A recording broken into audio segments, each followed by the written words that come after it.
Buenos días, bienvenidos a este nuevo AIG Global Talks. En este caso, titulado Mientras el mundo mira a Hormuz, nosotros miramos al valor. Por supuesto, miramos al valor con Andrés Allende. Hola Andrés, bienvenido. Cambio. Andrés, como casi todos sabéis, es Managing Partner y gestor del fondo Paradigma Value Catalyst. Y bueno, Andrés, por supuesto, miramos al valor, pero miramos al valor y miramos muy de cerca el estrecho. Tenemos la suerte de tener tu opinión después de muchos años mirando compañías tanqueras, el sector energético, sector petróleo, gas, y muy desde dentro, muy desde a nivel compañía y no solo en este ruido macro, a veces difícil de entender del estrecho de Hormuz. Entonces, ¿cómo ves tú la situación actual? ¿Qué sabemos y qué no sabemos sobre lo que está ocurriendo en el estrecho? Pues bueno, yo creo que esa es una pregunta, son dos preguntas muy importantes, ¿no? Porque este año, otra vez que parecía que a lo mejor podía ser tranquilo comparado con el año pasado, pues tenemos otro episodio dramático, ¿no? Como es lo que está pasando en Irán y en el estrecho de Hormuz. Pero al final, lo que hay que tener en cuenta es que hay cosas que nadie sabe. No hay ningún experto que sepa. Entonces, ¿qué sabemos? Sabemos, por ejemplo, que está atascado. Sabemos cuánto petróleo normalmente hay ahí y cuánto debería salir, pero no está saliendo. Y sabemos, por ejemplo, también que es una situación absolutamente insostenible para el mundo. O sea, el mundo que consume más o menos 103 millones de barriles de petróleo al día, si nos faltan alrededor de 10, que es lo que podemos decir que seguro está atascado, después de contar con que ciertas tuberías ayudan a desatascar y el petróleo iraní podría salir si le dan permiso, bueno, como mínimo 10 pueden seguir atascados. El mundo no puede funcionar con ese tipo de problema, ¿no? Eh, También sabemos que, por cierto, no hay ningún precedente histórico. O sea, esto no había pasado nunca. En el peor caso anterior, que fue en la guerra de Irán-Irak, es lo que se llamó las guerras de los petroleros, había hostigamiento, pero seguía fluyendo. Entonces, lo que vemos hoy no ha pasado nunca. Y entonces, si se mantuviese en el tiempo, o sea, las consecuencias no se han vivido, ¿no? Pero lo que quiero decir también es que es imposible que se mantengan en el tiempo. Y yo creo que es importante darse cuenta, en cambio, de lo que no sabemos. No sabemos, por ejemplo, cuánto va a durar ni cuál es la situación final. Pero, como decía hace un segundo, sabemos que no puede durar mucho más porque la economía del mundo no lo admite. Hay otro factor interesante y es que se están quedando sin munición los que participan, pero en particular yo creo que es interesante ver que Estados Unidos se puede estar quedando sin munición y si Estados Unidos se queda sin munición, China estaría encantado a nivel geopolítico dentro de un año entrar de paseo en Taiwán, por ejemplo. O sea, no digo que vaya a pasar, pero hay ramificaciones más importantes que solo lo que pasa hoy. Entonces, alguien pensará, no me puedo quedar sin munición, entonces esto tiene que frenar, ¿no? Y luego está el tema de las elecciones americanas. Entonces, sabemos que no puede durar mucho, pero no sabemos la solución final. Y hasta ahí podemos contar. Yo creo que lo que hay que intentar es enfocar si la situación de que se prolongue muchísimo es imposible, cuáles son los demás escenarios, ¿no? Exacto, te voy a preguntar, ¿cuáles son entonces los escenarios que se abren ante esta situación aparentemente de incertidumbre, sin duda? Pues yo creo que el escenario que le encantaría a casi todo el mundo es que Estados Unidos gane. ¿Qué significa gane? Pues que primero se acabe el conflicto rápido y que además cambien a toda la clase política en Irán y cambien el régimen y de repente Irán sea un país amigo, ¿no? Eso me parece muy difícil, desde mi humilde conocimiento de cosas desde fuera, ¿no? Es muy diferente lo que hay en Irán comparado con lo que, por ejemplo, había en Venezuela. Venezuela casi puedes asumir que cambias a una persona y si es un régimen relativamente corrupto, pero sin muchos principios morales, por decirlo de alguna manera, pues a lo mejor el resto te siguen el juego, ¿no? En Irán lo que tienes es un régimen muy religioso y a lo mejor la mitad de la población está absolutamente convencida de que ellos tienen razón en algo. Entonces, para que esto sea una victoria rápida, habría que cambiar la mitad de la población en Irán, por ejemplo. Eso me parece muy difícil, ¿no? Entonces, esa victoria fácil, rápida, me parece muy improbable. Luego está el escenario imposible de esto se alarga durante meses. Creo que es imposible porque el daño económico a todo el mundo de Estados Unidos, por supuesto, pero también a China, por ejemplo, sería enorme, ¿no? Y Europa ya ni te quiero contar, ¿no? No habría munición, llegamos a las elecciones americanas, o sea, me parece muy difícil que se alargue mucho tiempo. Yo creo que el escenario más probable es que un día de estos se levante el presidente Trump y diga, bueno, os hemos enseñado una lección, espero que hayáis aprendido y hemos ganado y se retire. Y internamente Irán venderá, hemos ganado, hemos sobrevivido y se retiren. y entonces volvamos un poco a lo que había antes. Yo creo que eso es el escenario que me parece más probable, la verdad.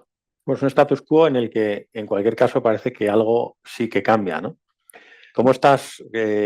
No sé si la prima de riesgo es la misma o no para el sector de energía, etcétera, pero dentro de todo esto, ¿cómo está afectando todo este ruido a tu cartera? La verdad es que tenemos el fondo de cerca. Las rentabilidades desde el inicio, ya hace más de 4 años, pues se está cumpliendo con ese objetivo que contamos a nuestros inversores, ¿no? Que la idea es ser capaces de anualizar un 15% de la manera más o menos constante posible, que desde luego será con volatilidad, porque esto es renta variable. Y en el año, pues el comportamiento está siendo excelente, con casi un 20% de rentabilidad, un 19,5% creo que era a cierre de ayer, cuando los índices globales de acciones apenas están haciendo nada. Pero quizás mirando hacia adelante y más importante, ¿cómo está afectando esto exactamente a tu cartera? ¿Qué tienes que se beneficia de este ruido, si es que hay algo que se beneficie del ruido, y qué tienes que se perjudica? Pues la verdad es que, primero, como esto es imposible de conocer el resultado final, yo creo que es complicado apostar a favor o en contra de esto, ¿no? Segundo, tampoco nosotros lo veíamos venir, con lo cual tampoco estábamos preparando una cartera para que pase esto y ya veremos cómo se soluciona, ¿no? Entonces, en realidad, nuestra cartera no ha cambiado casi nada, o prácticamente nada. Ha habido algún cambio, a lo mejor ahora lo cuento, ¿no? Pero rápidamente, tenemos el 65% de la cartera.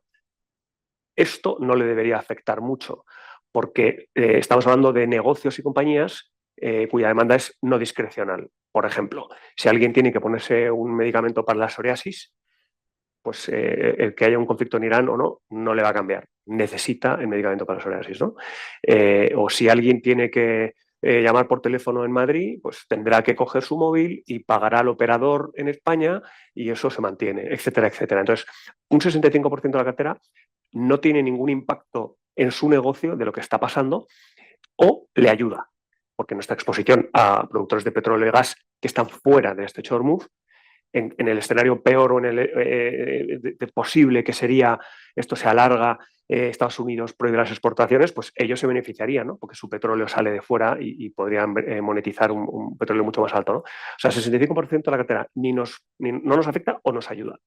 Luego tenemos alrededor de un 17%, que es la mitad de lo que queda, que pensamos que sí que tiene exposición cíclica de, oye, si esto se mantiene y es perjudicial, aumenta la inflación, suben los tipos, el PIB frena, etcétera, etcétera, ¿no? Pues al final esto tiene un efecto por capilaridad. Sin embargo, tienen palancas estructurales muy favorables.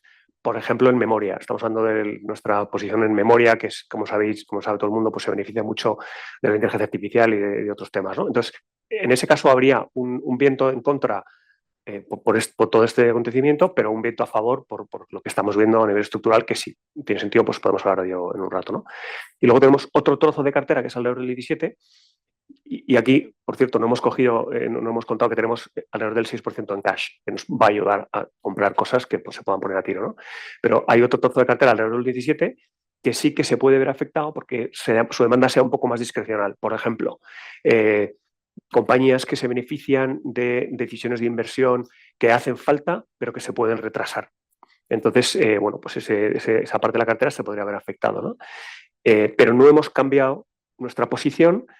Hemos hecho un poco de cambio en compañías que, por cierto, lo habían hecho, o sea, digamos que el movimiento de la cartera no fue favorable y cuando ha venido todo este acontecimiento ha caído un poco la cartera. O sea, los cambios que hemos hecho en cartera han sido casi, en realidad, antes de los acontecimientos, ¿no? Tomando beneficios en un par de compañías en tecnología y rellenando o reinvirtiendo un poco en un par de compañías de fabricación de medicamentos justo a tenor de sus resultados que han sido la semana pasada, ¿no? O sea, ha habido un poco de cambio, pero todavía no ha habido un movimiento en mercado que nos dé gran oportunidad para cambiar. Pero en cualquier caso se ha visto muy bien esto que hablamos siempre de la importancia no solo de la valoración y de la lista de compañías, sino de la construcción de carteras, ¿no? Y la verdad es que la parte de energía pues ha defendido bien y ha sido diferente a la parte de tecnología, que nadie tiene que ver con la parte de farma. Y quizás ahora hablamos un poco más detalle de la cartera, ¿no? Pero yo me quedaría desde luego con una cosa que la verdad es que es poco novedosa, pero es muy importante, que es que el 65% de la cartera se puede ver beneficiada o no afectada por el estrecho de Hormuz. Esto, digo, no es muy diferencial respecto a cómo debe ser vuestra cartera, Andrés, porque efectivamente Paradigma Value Catalyst va de eso, ¿no? Catalizadores concretos para compañías concretas que hacen que el riesgo tenga mucho más riesgo, el fondo tenga riesgo idiosincrático de proyectos concretos y compañías concretas y no se mueve con la marea macro, que por supuesto de corto plazo todo sube y todo baja con la marea, ¿no? Exacto. Ahí es importante, yo remarcaría que a corto plazo, como mañana haya un shock del tipo que sea, yo creo que es más fácil destruir juego que crear juego. Entonces, si, por ejemplo, nuestro trabajo es imaginarnos cosas. Si mañana hay un ataque terrorista en Estados Unidos, en suelo americano, el mercado lo leería muy mal, porque significaría que todavía estamos escalando el conflicto. Entonces, es muy posible que el mercado caiga y es muy posible que en el cortísimo plazo arrastre y la cartera podría verse arrastrada, ¿no? Pero es importante ese mensaje de que mirando la cartera, más allá de unas pocas semanas o trimestres, nuestra cartera, nuestros proyectos no se ven afectados en el 65% de la cartera, ¿no? Y al final nuestro fondo no es un fondo, si nos tienen que preguntar, somos más value que otra cosa, ¿no? Pero no lo construimos con la etiqueta, somos value, somos growth, somos quality, somos nada, sino estamos viendo proyectos concretos de compañías concretas, ¿no? Una pregunta, Andrés, que ha salido mucho últimamente, probablemente la segunda que más ha salido después de esa del estrecho Hormuz, que parece que en esta visión siempre de túnel del mercado es lo único que importa, probablemente esta vez se ha acertado, no como otras veces, ya estaremos dentro de unas semanas viendo si lo único que importaba era la inflación, la bajada de tipos, la subida de tipos, esta inflación o lo que toca. Ahora estamos con el estrecho y las derivadas que pueda tener en eso. Pero la otra pregunta que más está saliendo es, muy bien, la rentabilidad ha sido muy buena en el año. Hay cosas que han tirado mucho. ¿Cómo de agotada está la cartera o qué potencial tienes en la cartera de hoy? Fenomenal y buena pregunta también. Yo creo que hay un par de puntos que hay que matizar.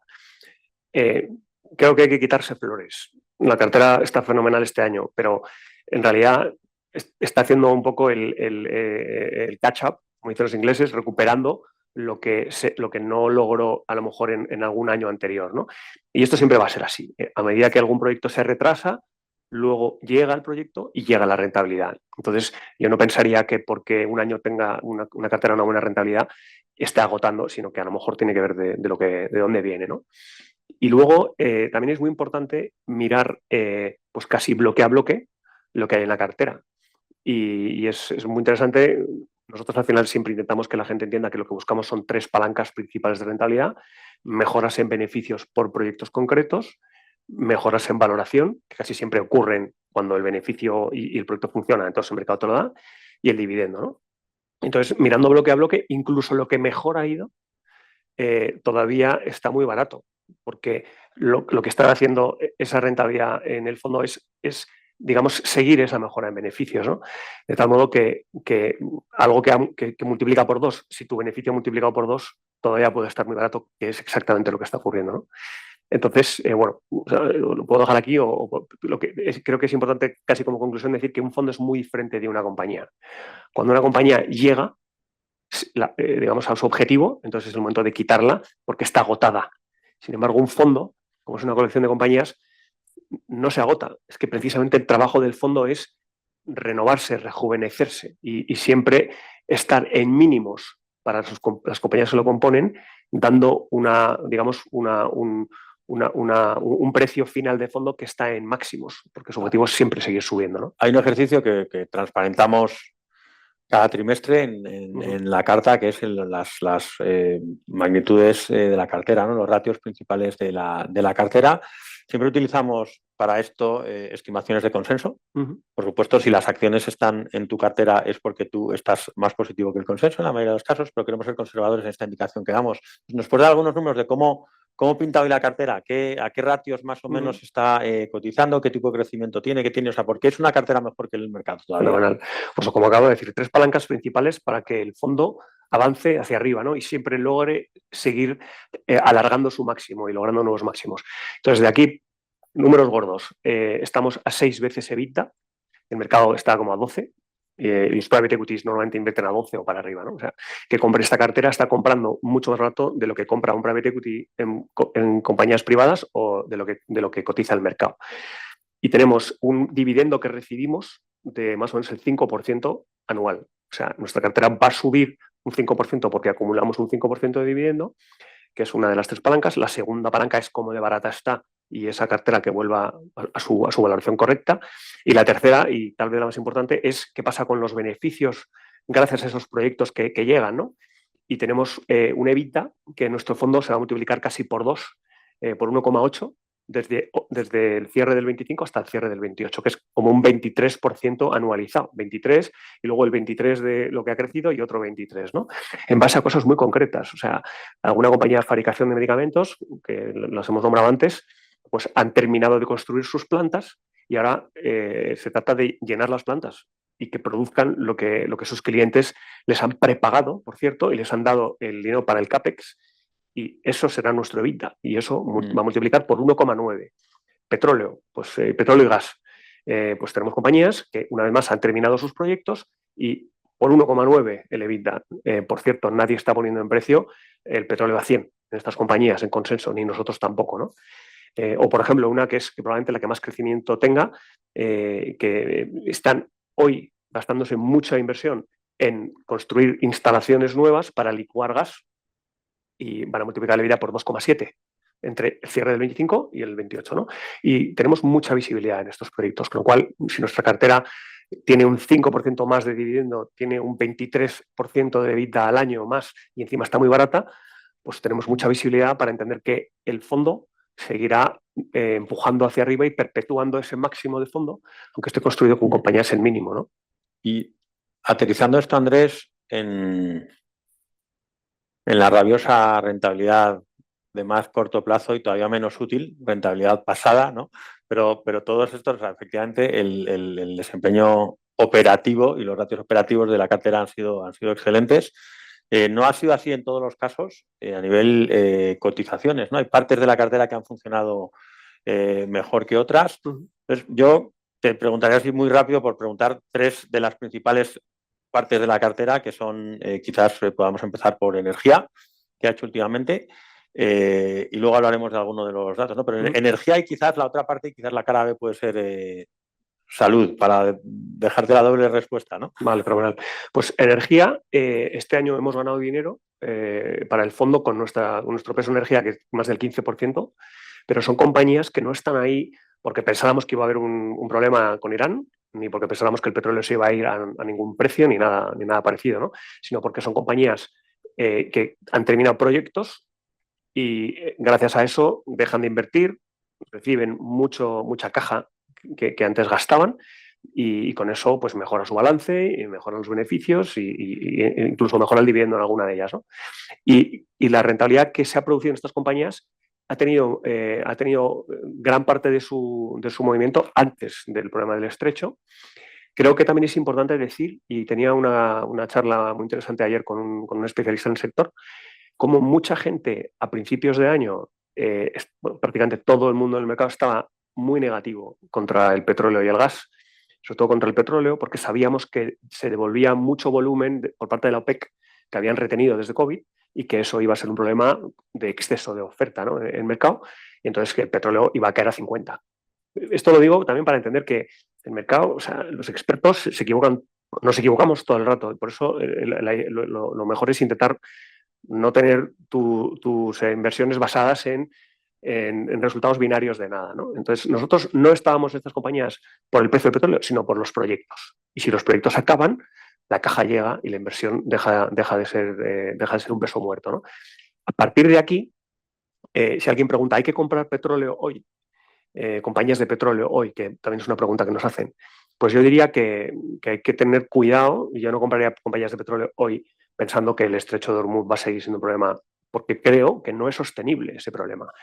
De hecho, creo que es lo que el mercado piensa, ¿no? De hecho, el que mire la curva de petróleo se da cuenta que el petróleo de hoy son 100, pero a finales de este año la curva de los futuros del petróleo dice que están 75, por ejemplo, y el año que viene se va a 70. O sea, nadie piensa y nadie valora las compañías pensando que el petróleo va a estar en 100. Y el problema de comprar una compañía de petróleo hoy pensando que va a estar en 100 es que dentro de 2 semanas esto se arregle y arrastre hacia abajo todas esas compañías que dependan solo del precio. Entonces hay que invertir en los proyectos, no en el precio, ¿no? Esta es la del petróleo. Hace dos años quizás incluso un poco menos de 2 años, no había ninguna exposición a farma en la cartera y hoy es una de las posiciones relevantes. Lo utilizabas como ejemplo de que probablemente el medicamento de la psoriasis tenga muy poco que ver con el estrecho de Hormuz. Pero ¿qué estás haciendo exactamente en farma y qué han hecho? Volviendo a la pregunta del principio. Conocemos la tesis de las compañías y estamos encantados de volver a hablar de ella, pero ¿qué han hecho también el precio de las acciones? Pues en Pharma, que tenemos más del 20% de fondo, no hemos ganado dinero prácticamente en todo el año todavía. O sea, es uno de esos bloques gordos de la cartera que está en máximos porque el fondo va avanzando, ¿no? Pero hay bloques grandes que están en mínimos. Y es curiosísimo, ¿no? Y también es curiosísimo porque acabamos de ver resultados en varias de ellas, resultados trimestrales, donde han cumplido exactamente su hoja de ruta y donde sabemos que el EBITDA se va a multiplicar casi por 2 en los próximos 2 o 3 años. Y encima venimos de una valoración atractiva, ¿no? Entonces, digamos que el que invierta hoy en estas compañías está invirtiendo totalmente al margen del ruido del estrecho, en mínimos, en base a proyectos concretos que van a avanzar. Y lo que tenemos principalmente ahí son fabricación de medicamentos, que es una manera no binaria de invertir en farma, porque al margen de que aprueben el medicamento de la compañía A o de la compañía B, lo fabrica siempre nuestro fabricante, ¿no? Con lo cual es una manera que hemos encontrado súper especial y gracias al ciclo, tengo que decir, que no siempre es tan fácil y no siempre es tan a tiro, ¿no? Pero es lo que nosotros buscamos, cosas no binarias. Muchas gracias, Andrés. Oye, pues están empezando a entrar algunas preguntas. Quizás antes de empezar con ellas, bueno, pues yo por concluir diría que al margen de los resultados de corto plazo, yo creo que desde luego lo que parece es que después de ya más de 4 años, pues esto que llevamos tiempo contando, ¿no? Del valoración con contexto más catalizador, y a todo esto le sumábamos un determinado proceso de construcción de carteras, diversificando riesgos, carteras equilibradas, no carteras de esquina, etcétera, pues parece que esto funciona, ¿no? Y desde luego nada que haga pensar que no vaya a seguir funcionando. Así que muchas gracias por tu tiempo. Tengo algunas preguntas muy interesantes, algunas te las iba a haber hecho yo, pero veo que entra. Y la verdad es que no sé si el anterior o el anterior al anterior a IG Global Talks que hicimos, precisamente hablábamos de la posible burbuja en inteligencia artificial, ¿no? Decíamos burbuja en inteligencia artificial y contestábamos, se rechaza la moción. Pues me preguntan cómo ha evolucionado tu tesis en esto, si sigues pensando que no hay burbuja y cómo has jugado eso, cómo se ha visto eso reflejado en la cartera. Pues seguimos pensando que no hay burbuja, a pesar de que seguimos viendo signos de una enorme fortaleza por parte de las compañías que tienen más dinero y más capacidad de invertir, que siguen aumentando los volúmenes que están invirtiendo, ¿no? Y lo que estamos viendo, por otro lado, es una enorme aceleración en el consumo de computación.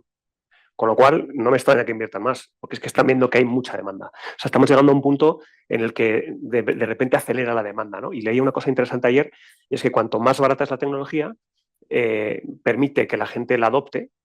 Con la adopción de esa tecnología, en este caso la computación, son capaces de experimentar más, producir productos que a su vez generan demanda, que a su vez generan, ingresos para estas compañías que les permiten invertir y seguir abaratando, con lo cual es un círculo virtuoso que, por cierto, es como funciona la tecnología. Por eso los ordenadores personales hoy valen lo que valen y tienen cientos o miles de veces más de potencia de lo que tenían hace 20 años y los móviles y todo, ¿no?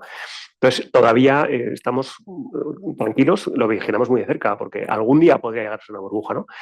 Pero creo que volviendo al mercado, ¿no? Y a la evolución del precio de las acciones, nos da una buena oportunidad de explicar un poco esta tesis, ¿no? Que es, dices que no hay burbuja en inteligencia artificial, pero mira qué está pasando con las Max 7, que se están quedando claramente rezagadas, ¿no? Bueno, es que el que la inversión en tecnología no sea burbuja no significa que el posicionamiento de las magníficas 7 no haya cambiado, porque estas compañías que históricamente eran monopolios en lo suyo, que tenían unos márgenes enormes con poca inversión, eran ligeras en inversión, se encuentran en una situación en la que tienen que invertir mucho y se pelean entre ellas, con lo cual, ¿hasta qué punto quieres pagar el mismo ratio por esas compañías, ¿no? Que históricamente pueden ser de quality o de growth? Entonces ahí está la trampa, ¿no? y nosotros, en cambio, preferimos estar en compañías que, bueno, pues que tengamos una visibilidad más concreta. Bueno, y por ejemplo, las de memoria han sido nuestra manera, porque en la misma cadena de valor, como puede haber compañías a 30 veces EBITDA y compañías a 4 veces EBITDA. Si estas son parte de la misma cadena y son un cuello de botella. Pues nosotros hemos tenido la suerte o el acierto de estar en algunas de ellas y en algún momento, si esto es burbuja, todas caerán. Pero por ahora creemos digamos que esto continúa y acelera. El que sepa de inteligencia artificial sabrá lo que está pasando con los agentes de IA y cómo esto está empezando a acelerar. Podríamos decir, Andrés, que no sabemos si hay burbuja o no hay burbuja en algunas compañías de inteligencia artificial, pero estamos muy convencidos de que desde luego no hay burbuja en el CAPEX que están haciendo a nivel industria. Yo creo que todavía no. Y, por cierto, también los que sigan el conflicto de Irán estarán viendo la cantidad o imaginándose la cantidad de chips que van en esos misiles que se dirigen de una manera determinada, los chips de los misiles que se defienden, los chips de los radares que se destruyen, los chips de los drones que atacan. Esto cada vez son más chips. Y yo creo que a lo mejor estamos viendo el último conflicto geopolítico que tiene que ver tanto con petróleo, y el siguiente va a tener mucho más que ver con acceso a computación.